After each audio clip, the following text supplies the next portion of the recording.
While India is adjusting its crude oil imports as West Asia tensions disrupt supply through the Strait of Hormuz, a route that handles nearly half of its oil flows from the region has been falling, with refiners who are also turning now to Russia, Africa, Iran, and even Venezuela for that matter. While shortages have been avoided so far, import costs are on the rise and fuel price pressures are only building. India, which is the world's third largest oil importer, usually sources about 50% of its crude via the Strait of Hormuz. But since late February, traffic through this critical route has slowed significantly following escalating conflict in the region. Despite the disruption, India has so far avoided petrol shortages, though cooking gas supply strains have been reported across the country.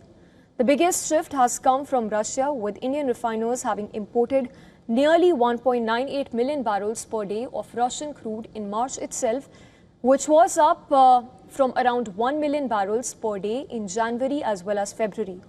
Analysts say that this sharp jump followed a temporary US waiver on Russian oil shipments already at sea, later extended for another month, giving Indian refiners room to secure additional cargoes.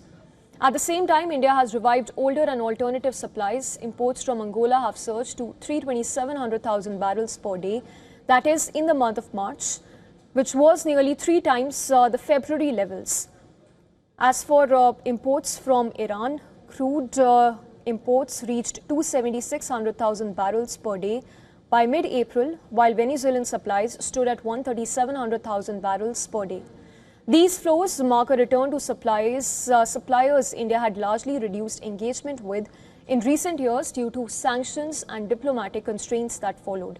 However, total imports still declined. India's crude intake fell from 5.2 million barrels per day in the month of February to 4.5 million in March, which showed that alternative supplies have not fully replaced West Asian barrels.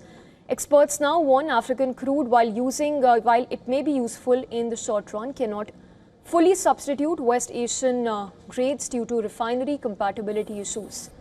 Cost pressures are also building, with Indian refiners reportedly paying $5 to even $15 per barrel above the Brent benchmark for April shipments itself. If sustained, analysts warn that domestic fuel prices could rise by as much as 28 rupees per litre, though the government has so far held retail prices steady by cutting excise duties.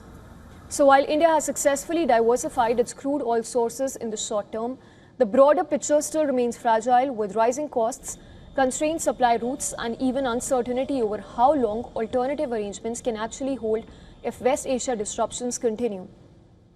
For now, India has avoided fuel shortages, but the pressure on global oil flows is clearly starting to show at pumps across the country.